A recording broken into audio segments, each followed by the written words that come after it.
নেতাকর্মী আমরা বিক্ষোভ করেছি 1টা থেকে একদম 4টা পর্যন্ত, অলমোস্ট পৌনে 4টা পর্যন্ত।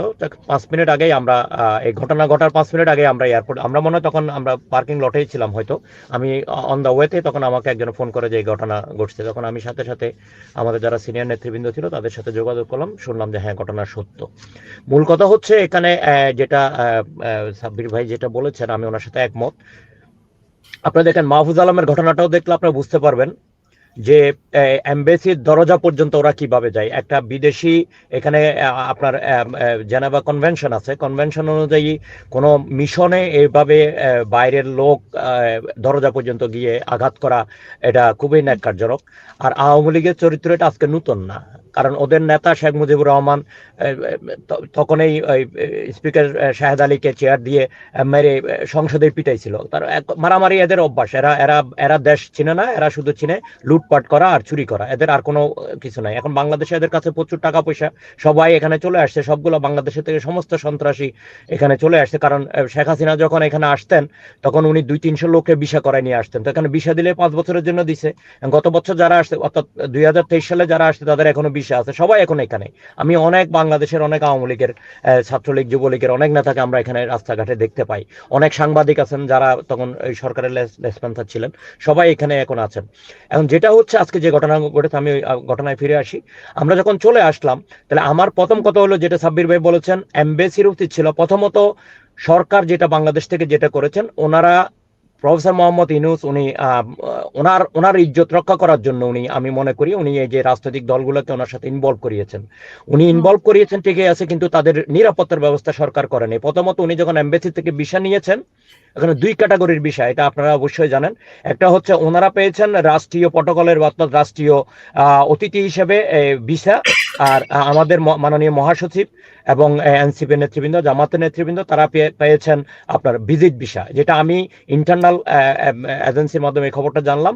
যখন তারা কাস্টমসে এখানে ছিল ভিতরে, যখন তাদের ক্লিয়ারেন্সের সময়, তখন এসএসএফ বলছে না, ওনারা সিভিলিয়ান, আমরা সিভিলিয়ান, কখনো সিভিলিয়ান আমরা প্রোটেকশন দিতে পারবো না, ওনারা রাষ্ট্রীয় অতিথি নয়। আমি প্রথমত এখানেই আমি সরকারকে দোষারোপ করব। সরকার ওনাদেরকে যদিও বলছেন উনি প্রফেসর মোহাম্মদ ইউনূসের সাথে তারা আসছেন, কিন্তু তারা সাধারণ জনগণ হিসেবে কেন ভিজিট বিষয় কেন আমেরিকায় আসলেন? তারা, সরকারের উচিত ছিল তাদেরকে রাষ্ট্রীয় প্রটোকল শুরু থেকে শেষ পর্যন্ত দিয়ে তাদেরকে আমেরিকা আনা, তাহলে আজকে তারা হয়তো এখানকার সিক্রেট সার্ভিসের প্রোটেকশন তারা পাইতো।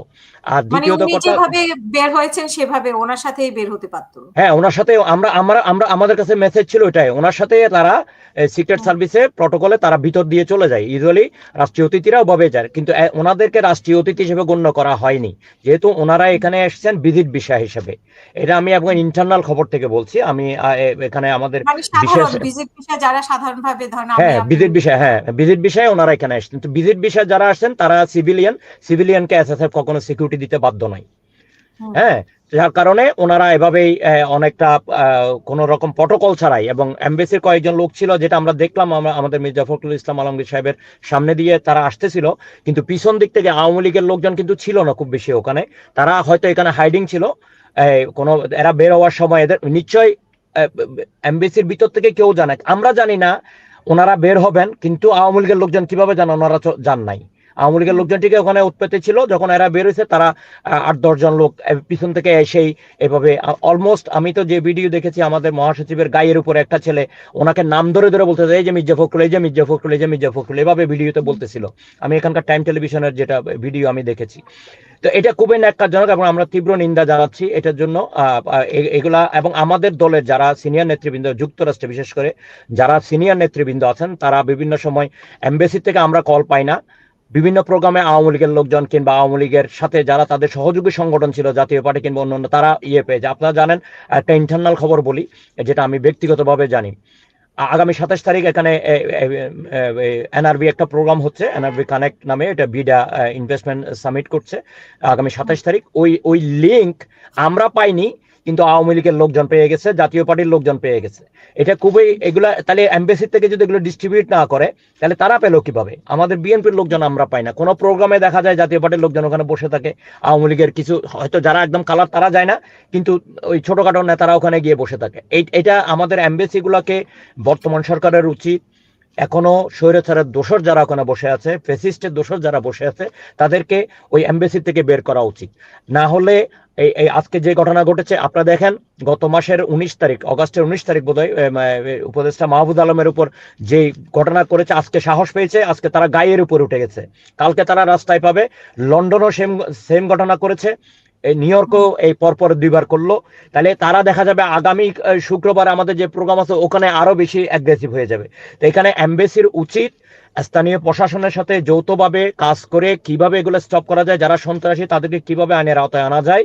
কারণ এখানে প্রতিটা নাগরিকের সেফটি দেওয়া, বাংলাদেশের নাগরিক বিশেষ করে এরা বাংলাদেশের প্রথম সারির রাজনৈতিক নেতৃবৃন্দ আজকে যারা এসেছেন, যাদেরকে হেনস্থা করা হয়েছে, তাহলে আজকে তাদেরকে এই এমবেসি দাওয়াত দিয়ে এনে তাদেরকে ইনসাল্ট করা হলো। আমি মনে করি সরকারের উচিত এখানে এই তদন্ত করে এটার সাথে যারা জড়িত তাদের বিরুদ্ধে ব্যবস্থা গ্রহণ করা এবং ভবিষ্যতে যেন এই ধরনের ঘটনা না ঘটে এরকম একটা ব্যবস্থা নেওয়া। জি।